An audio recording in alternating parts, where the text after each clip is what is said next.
folks. That is our look at the top 100 wrestlers. And now I guess it's time to talk to the insiders and see what the insiders have got to say. Howdy, folks, from Chaplain Freddie Rooster Roper. How you doing? Richard Hood is with us. Richard, how you doing, Richard? Victor Nash is also, well, man, I got just went. I was like Sound like you choked on your spit. I think I did. Hello all. Had a great weekend and Halloween. Yes, it was a good. Week.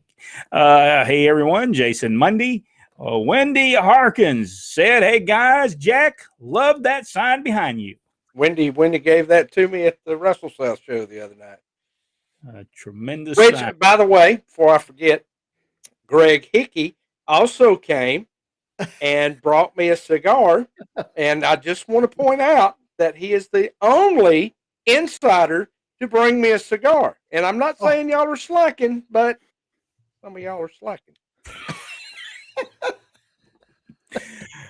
Dr. Phil Bogras says, "Hello, gentlemen. Greetings from South Alabama." Tim said, "A funny night tonight." Charles Bellflower, number 73, the Missouri Mauler, Larry Hamilton from Charles Bellflower. I don't know that I ever saw him wrestle. No, I never did. Ron, did you ever see him? I've only saw him on YouTube, but he was supposed to be at one of the shows in Atlanta that we went to, and when we got there, he didn't show up, or I don't know, double booked. I'm not sure. He was not there that particular night. Next week, by the way, I'm working on the Freebirds number 8. Freebirds number 8. Good stuff, by the way. I've been working on that the last 2 or 3 days. By the way, those things take a long time to do research for. That's the reason it takes a long time to get back to those. It takes a lot. Hello from Charles Alford. Hey, Charles. Tim also said, "Jack is one of the best storytellers and writers I know." Well, I plagiarize a lot. Thank you, Vice TV, for a lot of the info I had. Hello, guys, from Glenn Shelton. Kevin Penley. Hi, guys. My wrestling question is, back in the 50s and 60s, who was the most powerful in the NWA? Barnett or Muchnick? Or did Barnett work under Muchnick? I think Jim Barnett was pretty strong in that time. But I don't know that. I would say Muchnick was pretty more powerful than Jim Barnett. What do y'all guys think? From what I have read and gathered, I would agree with that. I think Jim Barnett maybe later on in the years, but not maybe not in the 50s and 60s. Because what year did he go to Australia, Rodney? What year did Jim Barnett go to Australia? It was the late 60s, I think. So I would think Muchnick was more powerful. Now, all those people that was a part of the National Wrestling Alliance were pretty powerful people. It was like the mafia or something if you were a part of the National Wrestling Alliance. So, now what was you going to say, Rodney? I was not going to say anything. Well, you was like you was going to say something. No, I think I almost fell out of the chair, but we're not going to talk about that. Richard Jack Johnson was the first black heavyweight boxing champion. He sure was. Paul said Jack Johnson beat Canadian Tommy Burns. Kevin Penley, how good of a wrestler was Roy Welch? Evidently, it was tremendous. When you can go into a place, you can walk into Memphis, Tennessee when they're having wrestling, and you can tell those people, "Hello, I'm Roy Welch, and this is going to be the last week you have wrestling here. If you have a problem with that, you can take it up with me." That meant he had a reputation that the people said, "Okay, yeah, I'm leaving." So he had to be tough. I mean, how do you do that if you don't have your reputation already and people don't know who you are? And they said, "Well, he could beat us all." So they just leave. That's how he ended up promoting Memphis, Tennessee. Somebody else was promoting it. He just walked in there and said, "I'm going to promote from now on. You're gone." That's the way to do it. That if you're not a great wrestler, he had to be a great wrestler, and people had to know it. Michael Barr, hello from Southeast Alabama. I'm in Dr. Philbo Grice in the same vicinity. Wendy Harkin said, thanks, Jack. That was a great story. Tim, yes, weekly. I miss it the way it was. Weekly wrestling was it was so good because that continuous, people say, well, storylines hurt. Wrestling always had storylines. They didn't call them storylines. Mm-mm. They called them programs. If Tommy Rich was going against Buzz Sawyer, that would be considered a program, and usually that went 12 weeks. In that territory system, the Southern Territory system, it usually ran 12 weeks. Now, if you were WWF or WWWF, it ran for 6 months because they didn't go to the same towns over and over again, so they could do that. They could do this to 6 months. But weekly was about a 12-week program. Now, that does not mean that sometimes that 12 week would hit and they wouldn't do something because it still was drawn, and they'd do something on that match to bring it to bring it out a little bit further. But what was the question? I forgot now what I was saying. Oh, the weekly shows. That wasn't even a question. It's just all right. Y'all go ahead and take. Tim, when you're going, what towns when you think back those days? What towns did you go to? Participate in the wrestling matches. Let us know. We went every Thursday night to Rome, Georgia for months. We went to Chattanooga a lot, Carrollton, Georgia a lot, Marietta, Georgia, Atlanta. So we got to see a lot of wrestling. Think about. I was just thinking about Atlanta. How many shows ran off of one market, off of that one TV? You had Atlanta, you had Marietta, you had Carrollton, you had Griffin, Athens, and Rome to a certain extent. So 6 towns ran in a week off the same market. Yeah. And all drew pretty good, decent crowds. Kevin Penley has a question, and I think we can all answer this. This is, why doesn't MMA use a drop kick? Because if you actually use a drop kick, I don't know that you actually knocked the guy down, and if you miss that, you're going to be in trouble because that guy's going to jump on you and he's going to beat you. A dive. There's a reason why they don't do a dive. They look crappy on wrestling, and a super kick. They can't use a super kick. I think the wrestlers have that sewed up.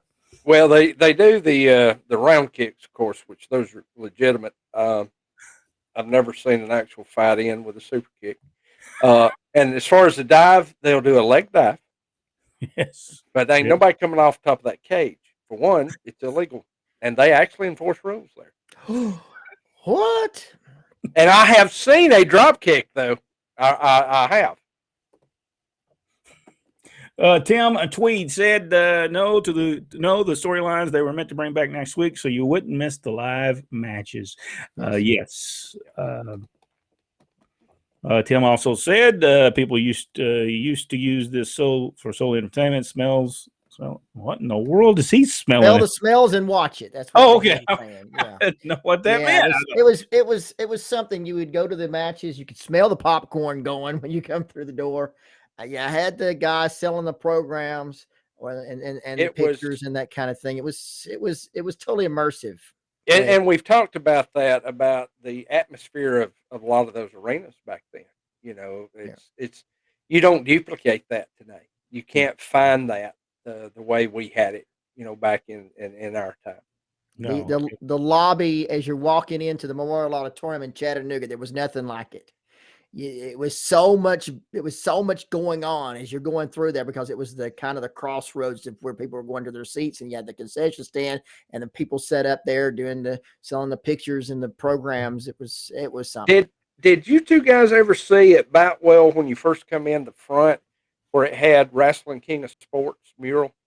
They've got that covered up half for years now, but that shows you that wrestling built that arena. That was its primary purpose of being there, and a lot of arenas, that was their bread and butter. Yeah, hey, get a concert, that's great, but wrestling's going to be here every week. And it was for Chattanooga as well. Yeah. I mean, they were all over the manager there. Why isn't the auditorium turning, the profit like it used to? And they said, well, I don't have weekly wrestling events in here anymore. You fixed that when you messed up the floor. All right, we're going to go back to Kevin Pendley, because Kevin Pendley said to Nick did his own interviews in the record break and the record break. The buildings only have 5,000. I think that needs to be talked about a little bit. Do you believe AEW could go back to a town weekly and draw 5,000 people every week? Jack? Not with the program they have now. Now, if somebody come in there and jerk not their, like Dutch Mantel, who knows how to set up storylines and programs and, actually build a wrestling show. Yeah, I think they could. I think they could. I think WWE could. I think any program that had good wrestling and good programs, I believe they could draw on a weekly basis. Now, saying that, with what the product is now, no. Rodney? The insinuation that was only 5,000 people, you have to say, you have to take that through the entire year. That's 52 shows in a year. I'm going to say, if you say that's only, let's not say they sell it every week. Say on average they do 3,000 people. That's 150,000 tickets sold in a year. Where do they do that at? In Birmingham, in Chattanooga? They don't. They simply don't. I don't believe they can. They only hit the very big shows. Most of the time, if you see it, if they have, 1,000 people or what have you, if they may have 3,000 people and they call that good, fine. But they only come to the market twice a year, if that. And I haven't seen them in Chattanooga in years. WWE ran somewhere, I think it was last Friday's SmackDown show, or maybe it was the week before, 12 or 15,000 seat arena, and sold 4,200 tickets.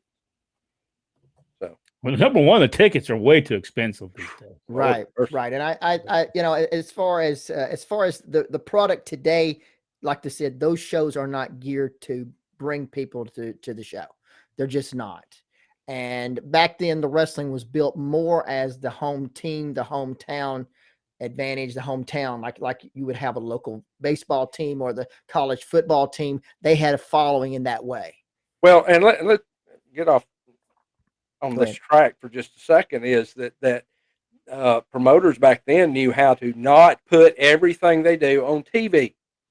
There's absolutely no incentive for me if they came to Gadsden, Alabama. AEW is at our 1,200 seat arena over here, and they're wanting $100 a ticket, but I can sit in my living room and see everything they do.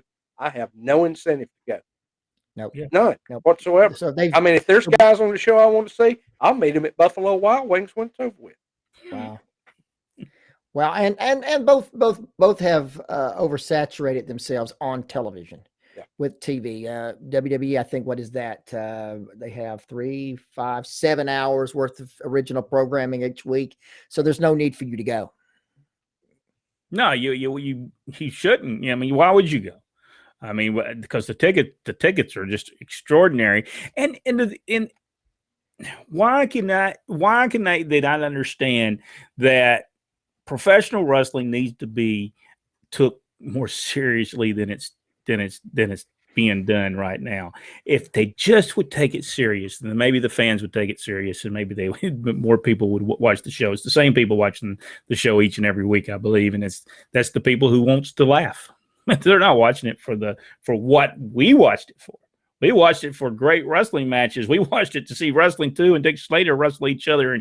And we're going to hope that Dick Slater loses so he can wear the I'm the Turkey mask and he'll keep that thing on. And then, Dick Slater, he didn't want to take the mask off because he loaded that mask and won the Georgia Heavyweight Championship.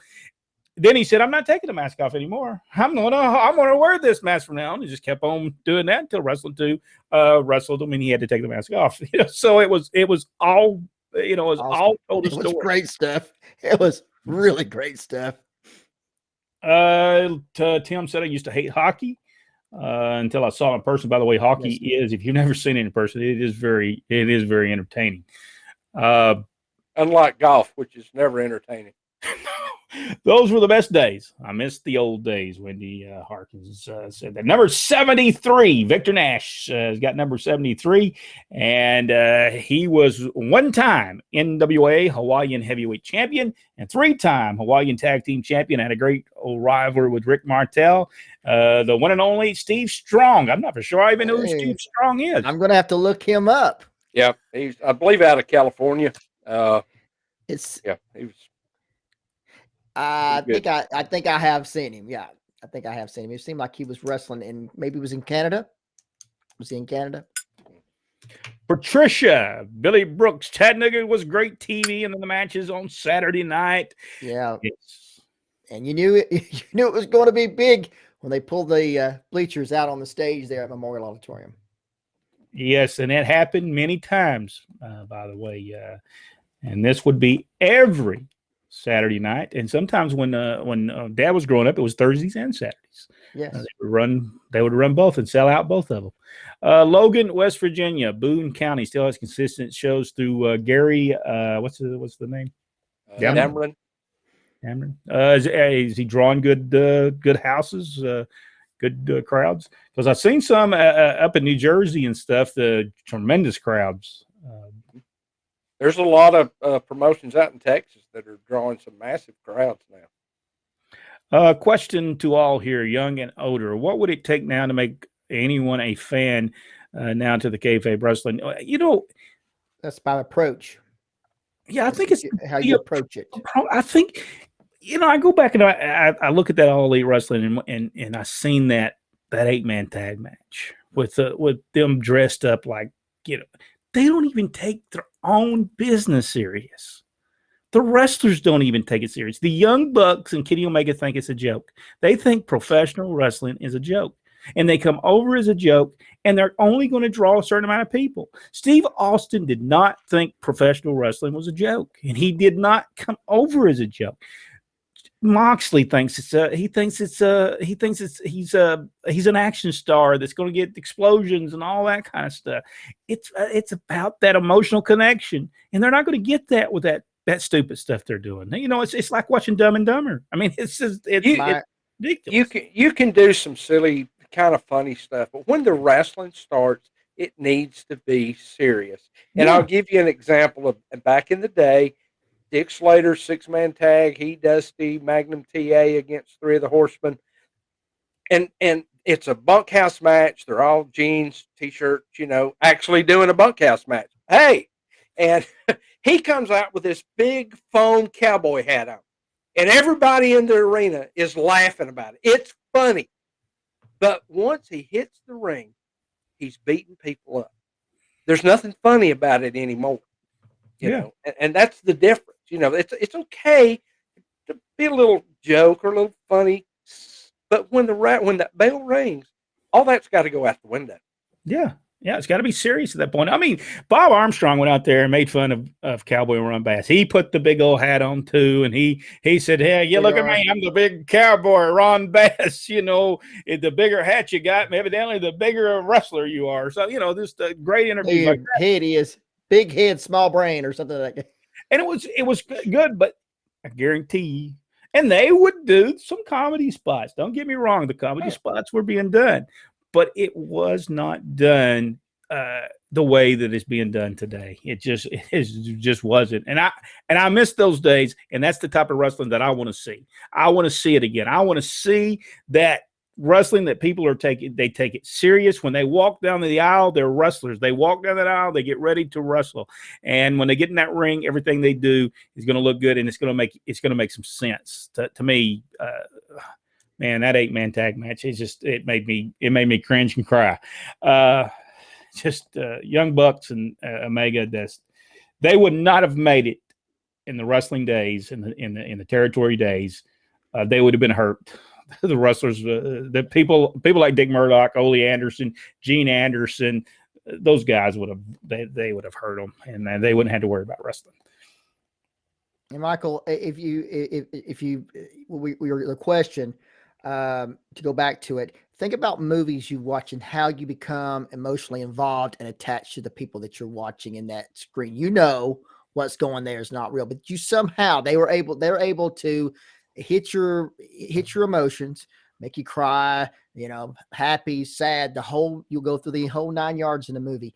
And they still are able to do it. So there's no reason why wrestling cannot do it. Yeah, it's just not produced that way. Everybody thinks it's a comedy. It's a comedy, and they don't take it seriously. And so as it comes out, if you don't take it seriously, you cannot produce it or make the people take it for serious. People will say that, like Jim Cornette, and they'll say to him, well, he doesn't know but see, what he don't understand, why does he get mad over what's being done in professional wrestling? This is the reason he gets mad, because he went out there and people about stabbed him. People about beat him up. He about lost his life several times for the wrestling business. And he went out there and done that. And now you go out there and do this stupid stuff. Our father was the same way. I refereed and about got stabbed. I refereed and couldn't get out of the buildings. I had to take a chain and put it in just to get out and get to my car. I had people follow me home because they were mad because so-and-so didn't wrestle. And then you going to take what I did. I helped build this business and this place. And you're going to take what I did and you're going to make a fun of it and you're going to make a joke out of it. That was the problem that these wrestlers have a problem with. Michael Hayes. I'd even say Michael Hayes, Terry Gordy. These guys, Jim Ross is hating every minute of what he's doing. He's hating every minute of it, but he's being paid probably $1 million a year to go do it. So he doesn't care.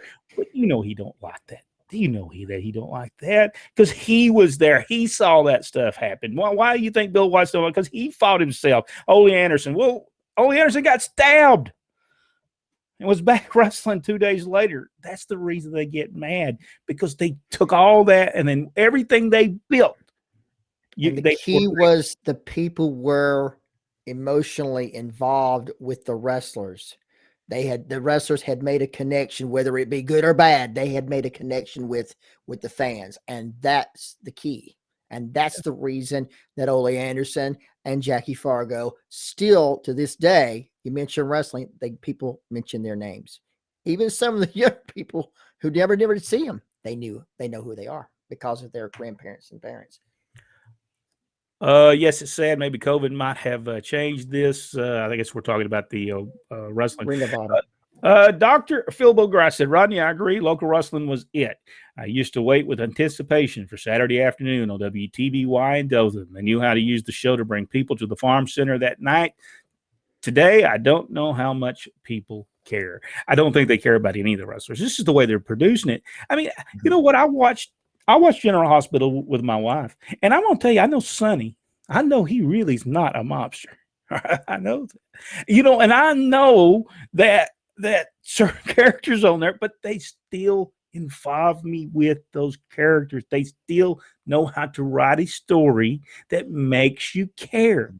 And that's wrestling's got to have that. We've got to go back to making you care, not laugh, make you care. Dusty Rhodes make you laugh, but he also make you cry. Yeah. Dusty Rhodes will say, if you want them to laugh with you, you want them to cry for you, you want you to holler for you. When you're in pain, they should be in pain. And that's the reason Dusty Rhodes was over.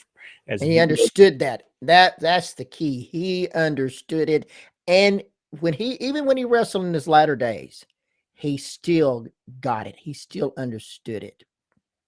Yeah, that's true. Tim said, I love hollering at the wrestlers, getting interactions and making it real. Tyrone Spivey is with us. Just wanted to say hello. Kevin Penley, Jack, are you a fan of wrestlers making their own matches? Absolutely not. Now, I don't mind guys pitching in a lot of ideas. And honestly, if stuff's good, 75% of the time, I don't change a whole lot. I know how I want things to go. And as long as they can follow that direction, I don't really care if they take a side road to get there. As long as it's good and it makes sense with what the story is that we're trying to tell out there. Now, I give them a level of freedom.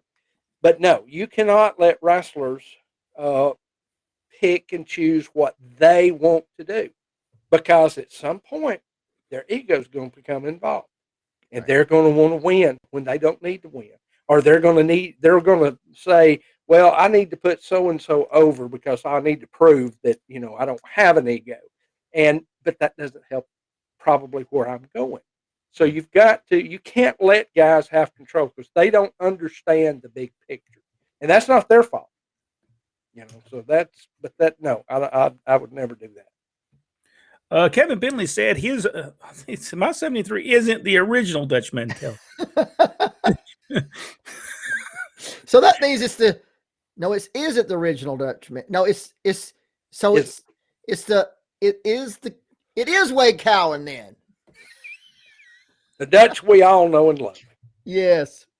And he is just one of the most knowledgeable people when it comes to wrestling that there is. He understands where you insert, where you can get your comedy. He understands when it's time to do when it's time to get serious, and he can gauge the crowd to see what they're buying in that night. That's talent. That is experience, and he knows how to do it. I will wrap up how I feel about him is if I were Vince or if I were Tony Khan, I would be throwing whatever dollar amount it took to get Dutch to leave Tennessee and come to wherever I'm at and run everything I have. Yeah. That's how much faith I have in Dutch Mantel. Yeah. I love how they used to ban the pile driver. Yes. That was important. Yeah. That was very important to do that. In fact, Georgia, it was banned for years until. Pile driver. Are you talking about the spot that they use now? Yes.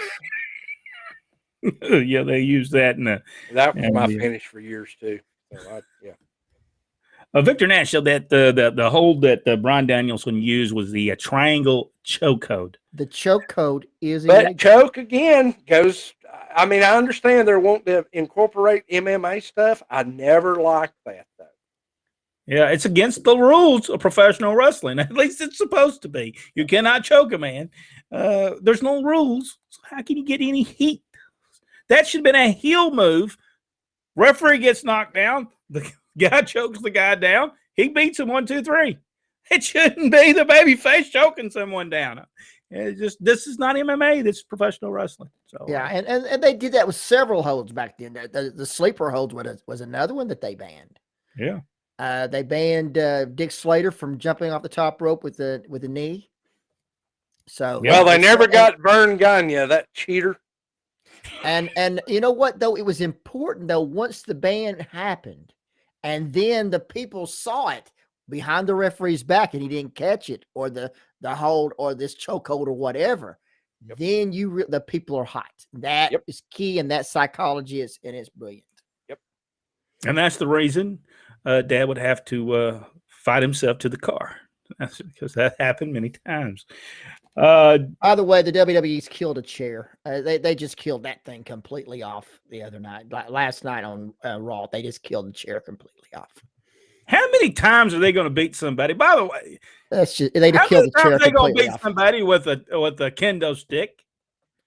Every week, somebody keeps putting one underneath the ring. You would think they'd get up underneath and clean that stuff out. Yeah, that's the first thing I would do when I got out there. I'd say, "Whoop! Don't just cut my music. I'm not going up to the top rope. I ain't going to wave at people. I ain't doing any of that. I'm checking underneath the ring." And y'all, if you want to see a great comedy spot, I would go to the ring if I was a wrestler, and I'd bring a whole cleanup crew with me and make them go under the ring and clean it out. That would be perfect. And Vince is simply going to have to invest in better equipment. I mean, his turnbuckle pads can't stay on the ring, on the ropes, in the corners. His ropes break. He needs to invest in new rings. It is terrible equipment that he has. What's his name said the Japanese sleeper hold is what he called it. Yeah, but now, hey, there could be different names for that. I mean, they have moves.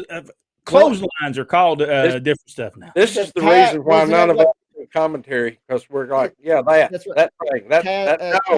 Didn't Taz do something? Didn't Taz used to do something to a certain, like a sleeper hold, like he called the Taz mission or whatever it was? Did he not have that? Yeah, I can't remember. So it was I some kind remember. of I sneaker remember like it that. called the Taz Mission, but I don't remember what it was. Rick Brooks says hello to everyone. How you doing? Rick Brooks, this is what he said. He said King Kong Mosca, Angelo Mosca, got into the fight with Joe. Yeah, Joe. That was his name, Joe Cap. Is that how you say his name? Yep. Former Minnesota Vikings quarterback. It is available on YouTube for those of you Yep. who want to see I it. watched it here not long ago. And that's where he nailed him. This is when he hit him with the cane. Yes. Mhm. Yes. It was just great stuff. It was, Well, It how old was- is Joe? How old is Joe Cap? Is he the same age? It's As, about the same age, yeah. okay, Yeah. that was the battle. It was the like battle? all the nurses at the nursing home were gasping in horror. it was Awesome. it was funny.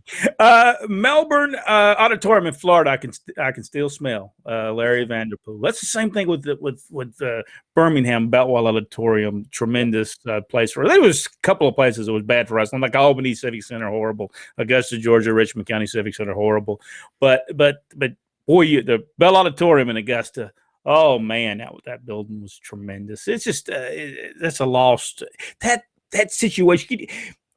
This is what I liked about wrestling back then. They do the intermission right before the main event. It'd be right before the main event.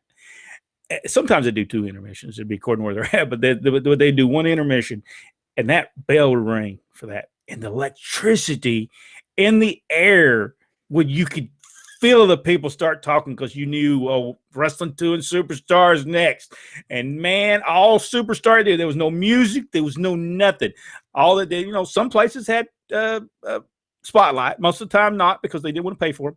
But boy, if that spotlight would hit them, or they just walk down and people start seeing them slowly but slowly, they'd start, and the people would start booing, boo, boo, boo, boo, boo, until when he stepped up on that ring apron, the people would boo him out of the building. You're making the hair stand up on the back of my head. All right, and then he'd get in there and he'd stand for a while, and they'd wait just a little bit so people they'll die down a little bit. And then here comes Wrestling 2, and you see that white mask, and you see that robe, and the people, and when he get up to that, people would go nuts. That is such a miss, and it has not been done in wrestling in so many years that if it was done today, these younger people would just eat it up because it's different. It's retro. They love the retro stuff. So they wouldn't even know it was retro because they didn't watch it. But tremendous. It's just tremendous stuff at that time. That I miss that. I miss that type of wrestling. I miss that main event that you wanted to see. That main event. Only I remember the Omni didn't have as good of his atmosphere for some reason, but they still would do that because they did pay for the spotlights. And everybody would get new stuff. Everybody would have new jackets.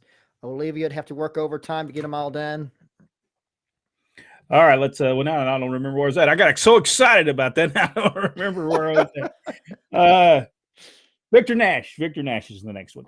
Victor Nash said, Jack, the super kick was Shawn Michaels' finisher. Yeah, but Victor Shawn Michaels was not an MMA fighter. By the way, Shawn Michaels' super kick was not as good as the originator. Though we got first guy I ever saw. It was Gentleman Chris Adams, and boy, when he hit that thing, it looked good. Now these super kicks today, they don't even make contact with the people. They just way. We don't have to. If you can slap your leg loud enough, I guess they figured that the distance doesn't mean anything. I saw Daniel Brian Danielson. I saw him do that in that match with what I saw. Man, it embarrassed you so bad, didn't it, Brent? You just wanted to did. climb up underneath your chair. That was the one takeaway from those matches that I saw that I didn't like. Everything else I thought was great, but the slapping. I didn't see if Dustin did it. I didn't see it. If he did it to where nobody could see it. So, but man, it was just evident. Now Danielson also had a match. I can't think of that guy's name. The one he's tagging with John Moxley now. I never thought the guy was really that great, but man, they tore the house down on their match too. Yeah, apparently, Bryan Danielson is the key to everybody in that company having great matches. But I heard that he said he didn't want to wrestle as many times. I heard the story that he said that he did not that they're making him wrestle too many times, and he thought that if they keep continuously doing that, people would get tired of seeing him wrestle. And there's probably some truth in. Well, truth in and it. not only There's that, but that. let's remember, the injuries he's coming off on. So if you're going to keep him long term, then you need to not have him wrestling as much, And Yeah. when he does wrestle, it means something. Hey, there's Yeah. a novel theory. Make a match mean something.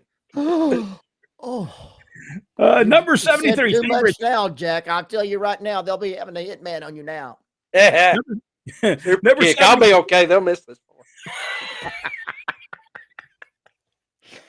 Number 73, Sweet Daddy Sika. For Yeah. those of you who have not Good seen Sweet Daddy Sika, you have to look him up on That's a the good intro net. There On the is web- a great documentary available. I know it's on Amazon Prime. I'm not sure if you have to rent it or not, but if you do have to rent it, I'm telling you, rent it because it is fantastic. Let's see. Wendy Harkins. At the Boutwell Auditorium, you can smell the popcorn all the way outside sometimes. Yes. You can smell it in the locker room too. It was great. I was always hungry. Number 72 is Iron Man Mike Woody. The crap is that? Mike is the guy that makes a lot of the wrestling masks now. Oh, okay. He All makes right. several for some of those AEW guys. Kevin Penley asked the question to you, Jack. In Boutwell, Jack, would you say Nick had 500 to 700 people weekly? No, I would say he had about 5,000 weekly. Yeah. Yeah, it's going to be on average. I would say Boutwell on average they're doing about 3,500 every week, because 500 to 700 he would be changing bookers and talents if it was down that level. That night, right in the middle of the show, he'd be walking out going, yeah, he'd be firing everybody. Now, it doesn't mean that at the end, when he was having difficulties with talent and that kind of thing, that he didn't draw 500 to 700. But no, when he was doing his major business, he was racking it up. Yeah. Let's just be very clear. Nick Gulas had $3 million saved just by running what towns he ran over the years. Now, many of the payoffs was also in his pocket, but we're not talking about that at this time. Nick Gulas was I know that people believe that Jerry Jarrett, what he says about Nick Gulas, they're believing everything Jerry Jarrett says, but Jarrett, at the same time, that's the same man that said he created wrestling too. So let's remember this when you're listening to Jerry Jarrett tell you how bad Nick Gulas was.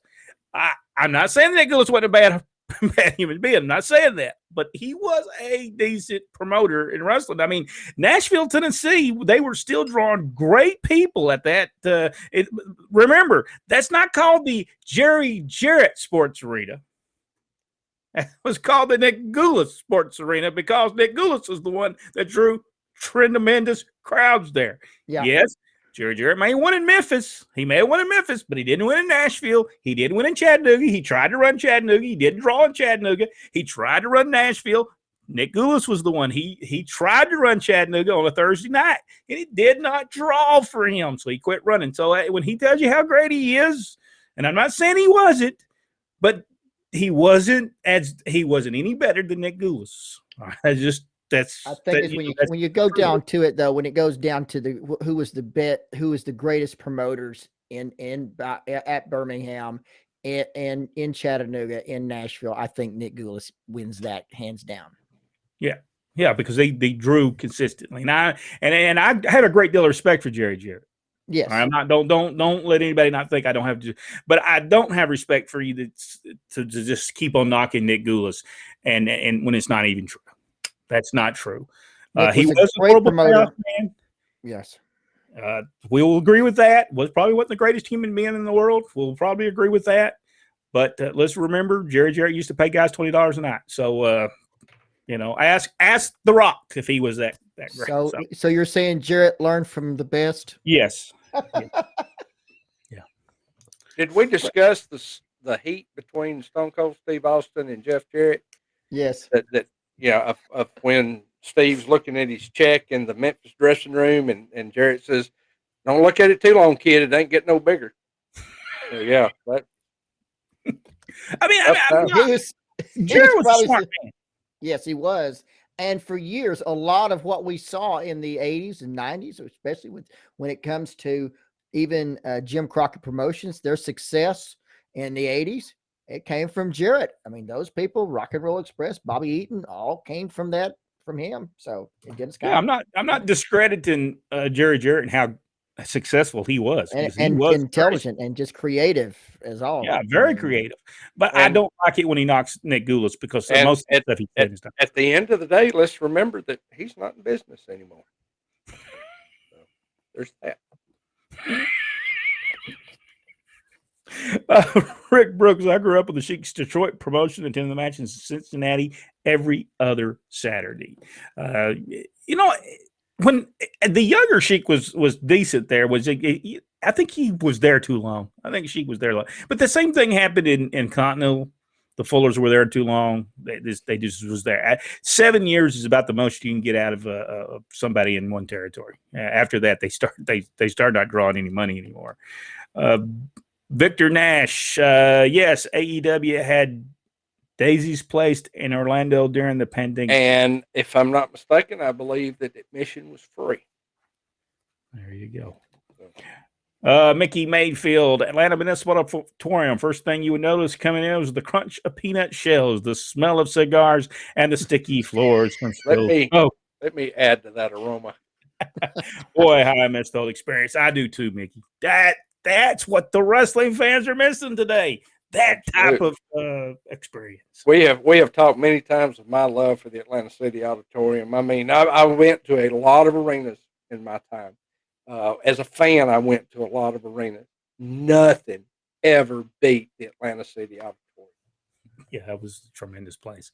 Tremendous place. That just made sure that you kicked the rodents away from you. That was to make sure you did that, because they would. I think a couple of times they actually were standing up cheering for Dusty Rhodes, and that was in the old that different Buffalo,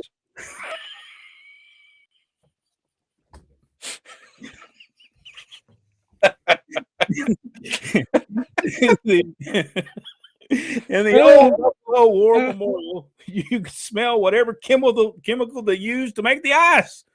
For the what? Sabers. Oh, yeah. And 50 years of stale beer and 50 years of circus. Yes. Hey, you could smell. You knew when the circus had been there, and that's in every arena we've been to. Boy, the circus must have been here, and you can smell it for sure. He said, "Oh, it was awful, but I missed that smell. Smell like." Yeah. You know, Knoxville, Tennessee had a great atmosphere. That Civic Coliseum had a great atmosphere. Absolutely did. The Houston County Farm Center could hold quite a few fans. Do you know that? 5,000, I believe. 5,000. Right. And they would pack that Dothan Farm Center out for several weeks in a row for about 4 or 5 months. 5,000 people would get packed into that. And that was the power of WTVY TV. It was so strong. People were watching that. That was like they were getting 10s and 12s as far as ratings was at that time. And they may not draw every time. They'd be like this. They'd have that roller coaster. They go right back down, and they would level off about 1,000 fans. And then they'd say, okay, we're going to keep it there just for a while. And then we're going to hit this angle. And it's going to go up. We've seen it happen with Lord Humongous being turned on Ron Fuller. He turned on Ron Fuller, and it went from drawing like 800 to 1,000 people to 5,000 in 1 week. So the power of television is very important. It is very important. Same thing happened. It was deader than a doornail. And then Ron Fuller and Bob Armstrong teamed together against Arn Anderson and Jerry Stubbs and Sonny King, and that place was packed. It was a slow build. That got it. Goes back to what we were saying about TV back then. Gave them a reason to come to the arena. They didn't give them the show. No, you had to buy a ticket to see the show. Yeah, and occasionally they would give you the big angle on television. That was the angle, followed by the program, which would most of the time be 12 weeks in those territories, and then the blow off. And then they started over again. Maybe with somebody new, or maybe because it's still drawed. Hey, we'll just keep on doing this until it quits drawing. And then we'll figure out what to do after that. Larry Vanderpool agreed. I don't know what he agreed with, but Everything. yes, sir. Return to kayfabe. Yes, I just want it to be. You know what I want? I want to be able to watch wrestling and not feel dirty or something watching it. You know what I'm saying? I feel like you're intelligent. Feel like that you're being treated stupid and they don't value you as a viewer. Yeah. That's exactly what I feel. Besides changing the product, kayfabe very simply could be practiced nowadays if everybody inside would quit talking to everybody outside about what's going on. Right. That's it. That's simple. And that would be at simple. Its core, that's what kayfabe was. Just shut up. Right. Exactly. I agree with you. Wendy Harkins, she just said, hey, why go to the AEW shows when you can watch the highlights on YouTube? And even why watch the TV shows when you can watch exactly right. Do you know that WWE YouTube channel is the 8th largest YouTube audience of everything that's out there on YouTube? There's a few, there's 7 other people higher than them. I think they've got like somewhere around 88 million subscribers to their YouTube channel. That's impressive, but that also, I believe, may eat in, because you look at, they'll do 700,000 views on there. I think that eats into the actual. Well, I think the ability to skip over any match that contains T-Bar is the way to go. Yes. Mine is Dolph Ziggler. Do you know they'd say he was one of the, and I don't see that happening. He was one of the richest WWE. Have you seen this story where he's one of the richest? Now, how could he be one of the richest? If I was him, I'd go ahead and take my money and go home. He has been there forever and a day. Vince likes him. He's a utility guy. Whatever you want done, Vince, he can do it. So he must be paid good money. I wish they would put him running the camera or something. That way he can be behind it and you don't have to see him. He's awful. He can probably do a better job than, well, it's Kevin Dunn. It's not the camera guys. I don't blame the camera guys. This is Kevin Dunn. Joey D. Silva, get back to the roots. And I agree with you, get back to the roots. Dad always said that if you want to start drawing wrestling again, you get back to the basics. You give them wrestling. And then after you give them wrestling for about 3 months, you hit an angle, you go start drawing money. It's painful. And it's painful during that time, but you gotta, if you can, it's gonna be rough. But once you hit it, you can hit it. And one of the great ones that did that was the Fields did it repeatedly when their crowds were off. They went back to basics and it started building back up. George Scott, the king of it. I mean, the Carolinas was down. He wrestled for over a year. And when he got it, it stayed there for 3 years going. And they did nothing but money during those 3 years. It was awesome. Larry Vanderpool said Cactus Jack was exactly that. Funny, but then when he got in the ring, he was business. Yes, exactly. But he respected the wrestling business. He wasn't going to do anything that would harm the wrestling business. Charles Alford said John Moxley is a wannabe action hero, and he's not very good at that. And the Young Bucks disrespect tag team wrestling every week. I think they disrespect the wrestling business in general. Everything they do is over the top and comedic. It's just there's. I watched them have a good match with the Lucha Brothers, whatever they are. Yeah. Lucha Brothers. I had a great. The match was good, but then when you watch them again, they did the same exact thing over and over again. So if you watch them once, you're fine. You watch them 4 or 5 times, you go, "Oh man, didn't I just see that?" So that goes back to what we were talking about. Of course, Michael Hayes said it as well. And when you work the territory, it required you to come with something different every single week, more innovation and more creativity. And I think that's what they're missing. They don't have to. They all you have to do is make the people laugh and entertain themselves every week. And that's what they did. Right, Jack, a little fun every so often is okay. But when I was into it years ago, it was a hard-fought wrestling. Yes. Richard Hood, comedy is good, but it was time to work. You have to work. Yeah, and you can't just have comedy matches. Right. Thanks, Rodney, for Larry Vanderpool. Now also in Florida, the only air condition I had as a kid was at the wrestling matches. Some nights we didn't have that. No, a lot of the places didn't have air conditioning. It No, was hot. Memorial Gym in Rome did My- not have any air My conditioning. youngest daughter had not been to wrestling in quite a while, and we took her Saturday night. And the first question she wanted to know is, "Daddy, does this place have air conditioning?" And I said, "Well, why?" And she said, "Well, because the other places I used to go didn't have air conditioning. I don't want to go if it don't have air conditioning." And there's truth to that. I mean, there's truth to that. Michael Barr, we need the baby faces and heels. That is it. Yes, I truly believe you got to have that. You've got to have that. You've got to have that heel that you're building. You have to have that baby face you're building, and eventually put them together. There's a simplicity to that. It's not that easy. You still got to have a reason for them not to like each other, and a reason why they want to wrestle each other. And you got to know what you're going to do with them. I want to ask y'all this question. Watching AEW wrestling, do you believe they know what they're going to do 12 weeks from now? No, I don't believe they know what they're doing 12 minutes from now. no. I can tell you no.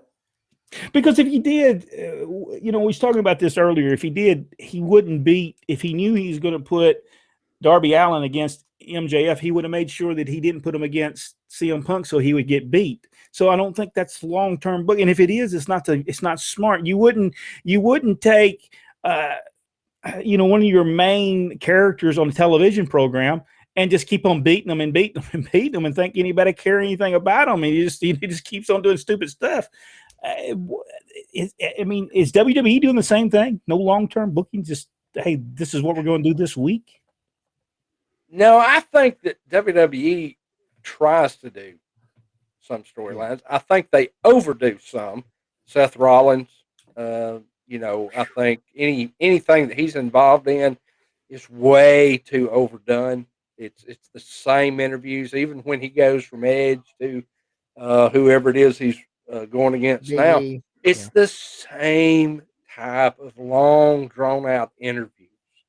And he may be good at what he does, but too much of a good thing is not a good thing. Kevin Penley asked the question, how many matches you see Omega, Young Bucks lose on TV? Not many. Their office, it doesn't happen. And I think that's going to be the downfall of AEW. I think people seen Cody Rhodes should not have beat that whatever his name, Black, whatever his name is now, Aleister Black is his name. Malachi Black. Malachi, he should not have beat him. But the only reason he beat him because he's one of the people on top, and that's what people are looking at. They'll eventually turn on. I'm telling you, if they keep these people around on television, it'll eventually turn on them. The fans are turning on Cody already because he was like the leader of this group, of this band of people who said, oh, they're treating all these WWE wrestlers bad, and we all going to come over here and they're going to treat us great. Oh no, by the way, I'm leaving to do a movie. Yeah. Oh, by the way, I'm leaving to go do that TV show. Oh, now I'm doing Roads. It should not be done. That Roads to the whatever that thing. His reality show should not be done. My personal opinion is he and Brandy are coming off as real heels on there. Yeah, I don't think it's doing them any favors. I mean, they are doing things in the backstage area where they're getting beat on television, then they're back in the back hugging each other, saying, "Oh man, that was a good match. That was great." No, when you do that, you just people just. We know that all these shows. We know that what these shows we watch. We know General Hospital is not real, but they're not getting on the show somewhere going, oh, by the way, when we did that, well, that was. So you're saying after somebody dies on the program, they're shot and killed, they don't jump up out of the floor and say, man, that was some great acting. It was so fantastic. I was thrilled. I was in the moment. I felt your pain when you did it. As you were there and the last breath that you took, and I especially like the little touch of your eyes rolling back in your head like that. That was fantastic. Yes, he says, well, that's what my mother used to do when she was all passed out after drinking the evening. She would lay in that chair with her eyes rolled back in her head like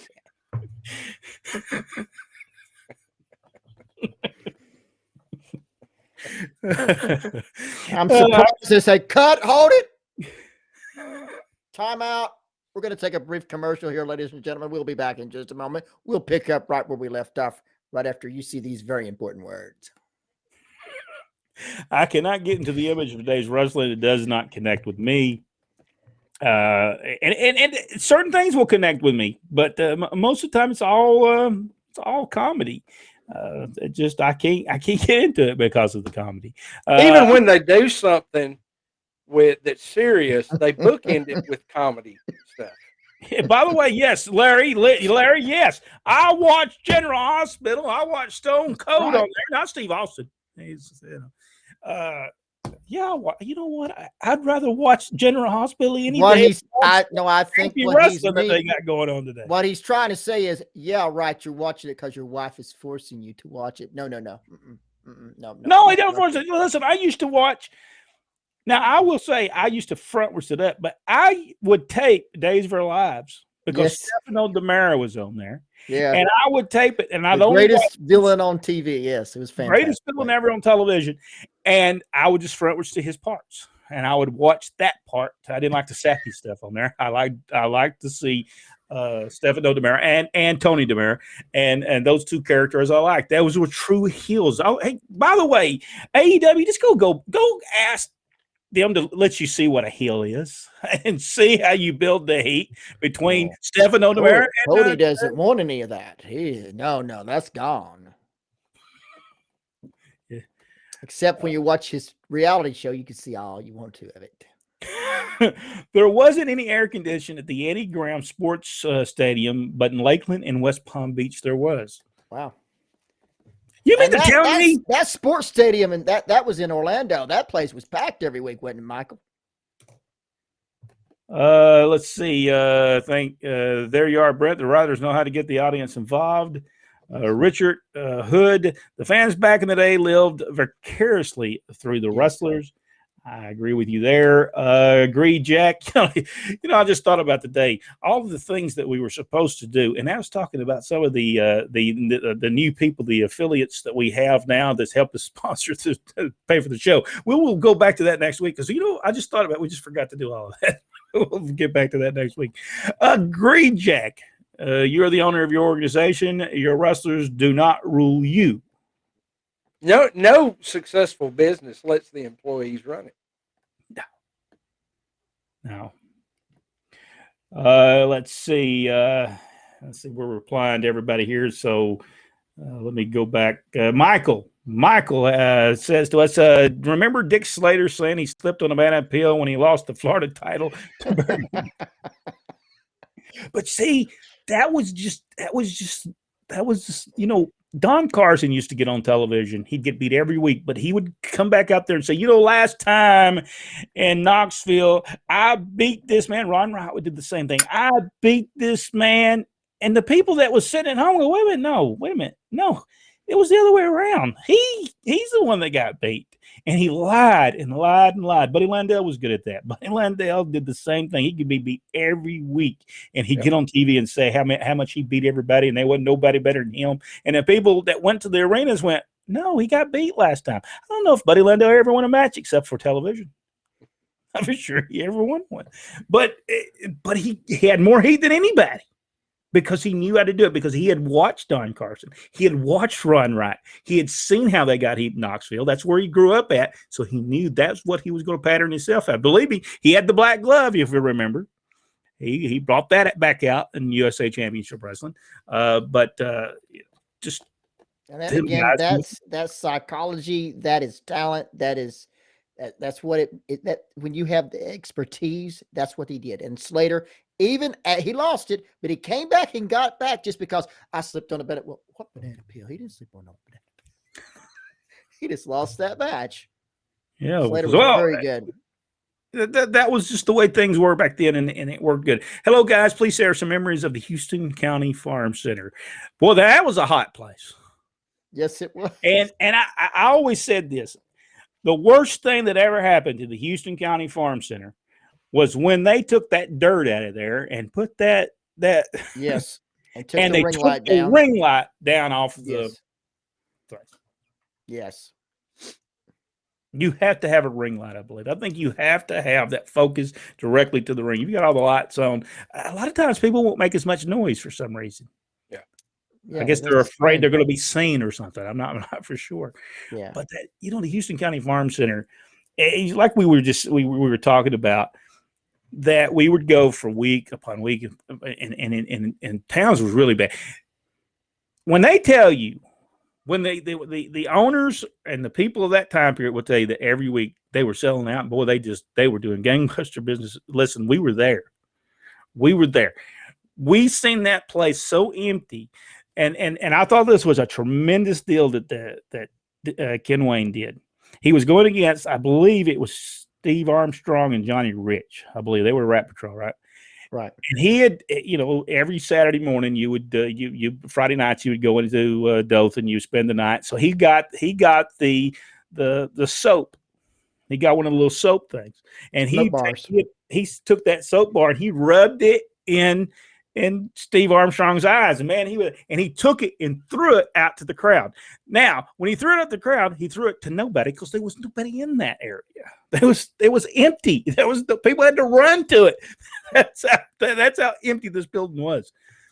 All right, so wrestling didn't always draw, and it did not always sell out. But there was a time right after that. That's when Lord Humongous was there, and but it just showed the people were just waiting for something to happen. And when they did that, Lord Humongous, and he turned, that it's just incredible. The TV was just incredible. WTVY TV was incredible, and Dothan, it just was, and it showed that. But we seen so much happen there. We one night we were there, and it was the last night. That was the night Bob Armstrong came back. The team with Ron Fuller, and they did a great job at building this thing up with Bob Armstrong. He would send in videos, and Ron Fuller said, "No, I don't want Bob Armstrong as a partner. He did me wrong. I don't want nothing to do with him." Then he brought in Rick McGraw, Andre the Giant, a bunch of people. I can't remember who he brought in. Every week he'd bring in somebody different to team with him, and he'd always get beat. And then when he brought Bob Armstrong in, that same show, Jerry Stubbs hit our father, Ron West, busted him open on television. So that night he's refereeing first. I think this is first or second match. He goes out there. He goes to go 1-2, and he had cut, and blood just started pouring out of his head from where he got hit. So they had to carry him off. He couldn't even finish doing the referee. So he finally comes back for the main event. They do it to him again, beat him up. And he is being beat up by Arn Anderson and Jerry Stubbs and Sonny King. And he is grabbing at the thing, telling people to help him. And the people were just coming from everywhere. 5,000 people, and they're all coming towards the ring because he's telling them he needs help. He needs help. And Jerry Stubbs and Arn tell him, stop that. Stop that. He said, they're going to kill us. Stop it. And he's still there. And the fans actually grabbed a hold of him and took him out of that ring and all surrounded him so they couldn't beat him up anymore. That is what's missing in pro wrestling. And it was very strong to the point that people were cussing Bob Armstrong and Ron Fuller out on the way to the cars. It was something. Because they did not come and save them. No. They did not come and save him. And then the very next week on television, Ron Fuller gets on television and says, well, now we're not there because our father leaves there and goes back to Mid-South Wrestling. But he says, there you see Ronnie West, referee Ronnie West. He says, look at him, he's getting beat up, but you can tell look at his body. He's so out of shape. He's not a wrestler.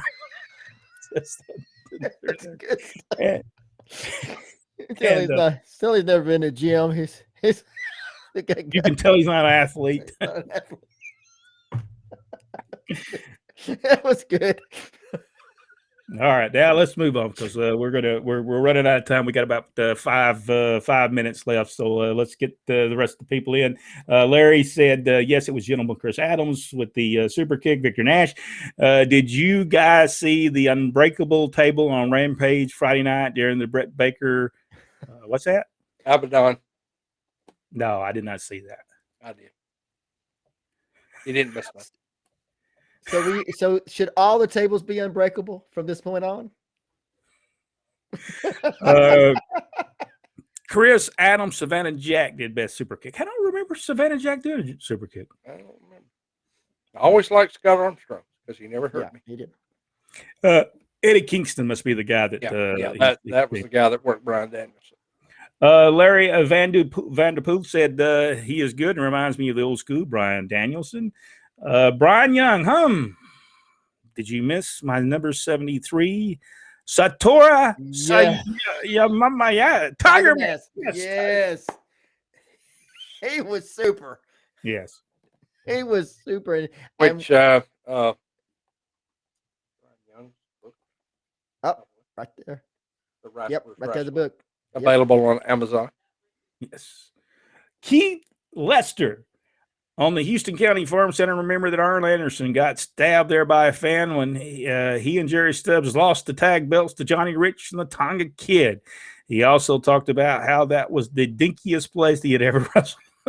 No, I'm gonna tell you, the dinkiest place ever wrestled has to be La Ranger Coliseum in Large Louisiana. That's right. Well, let's not forget about Andalusia, Alabama. All right. Right. Andalusia, Alabama. He said you had to go outside to change your mind. He said, yeah, there was a little bitty dressing rooms in Dothan at the farm center. Them things were small. They eventually put up a curtain so guys could come out on the outside. Those were so small. So I can't believe they didn't have to fight with the farm center to do that.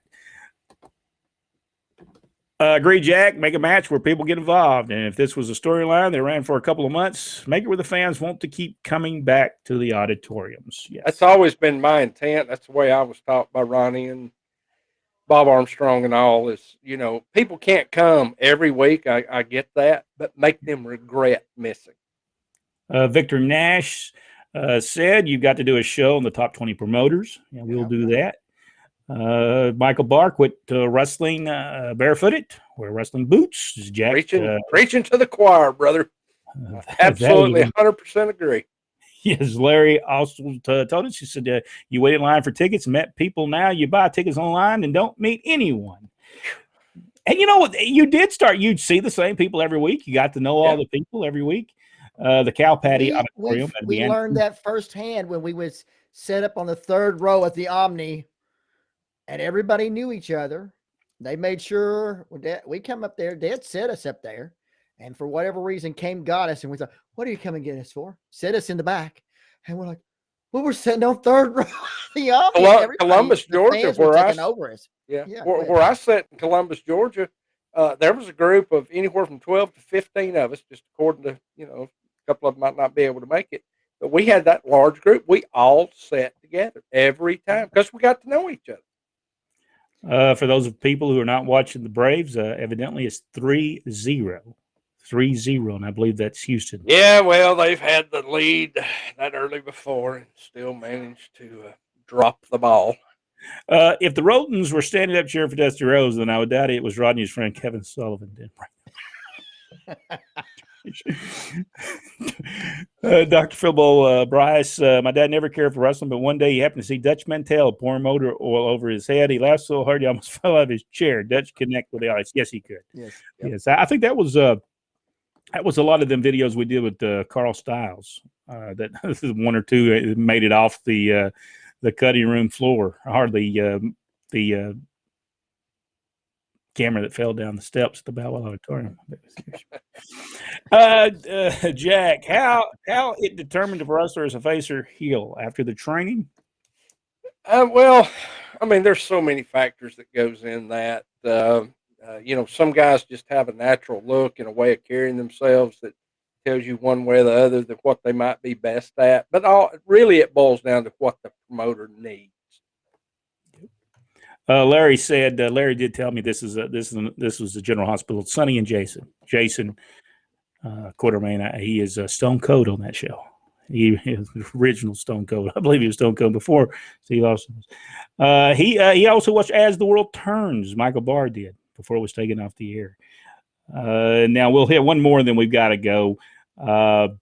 Victor Nash You've got 10 minutes left. So, guys, if you're not a supporter, please become one. And also Pro Wrestling Tees to get Pro Wrestling Inside Now, get your T-shirts like that. And by the way, we had a couple of things. We had a craft beer place.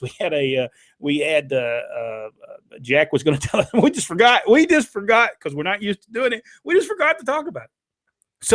So we will do that next week. I want to thank everybody for being a part of Pro Wrestling Inside Now. We're going to try this for the next 3 or 4 months, and on Tuesdays while we're going through all the Thanksgiving and Christmas holiday, and we do appreciate it. Jack, anything you wanted to tell the fans? No, my thunder about ProWrestlingTees.com got snatched out from under me. So. I appreciate it, Michael. And we also have some the support. There's different ways to support us. You still have the way to support us for $2.99 a month, but they're also going to be a yearly deal where you can just support us. Some people say, "Hey, I'll give you $2.99 for the year, but we won't give you $2.99 a month." So, and we understand that not everybody would want to support us like that. But we'll talk about that next week when we actually get back to it, and we remember to do it. So, and again, my thanks to Greg, who I'm 2 hours and I'm not even halfway done with it yet. This is a quality cigar, so y'all can hit me up. I'll tell you how to get me one. Rodney, final comments. Michael, I want to say thank you for what you said about our father, Ron West. We appreciate that. Thank you so much. Thank you so much for everybody else who come on to tonight. We're going to do it again next week. We'll have some fun. Yeah, each and every Tuesday, 7:30 Eastern Standard Time. We know we was going against the Braves tonight, which we appreciate everyone that came on and was a part of our show. Thank you so much, and we'll see everybody next week right here on the Wrestling Conversation. Thank you, and next week, Fabulous Freebirds is going to be one of the things we're going to talk about. See you next week.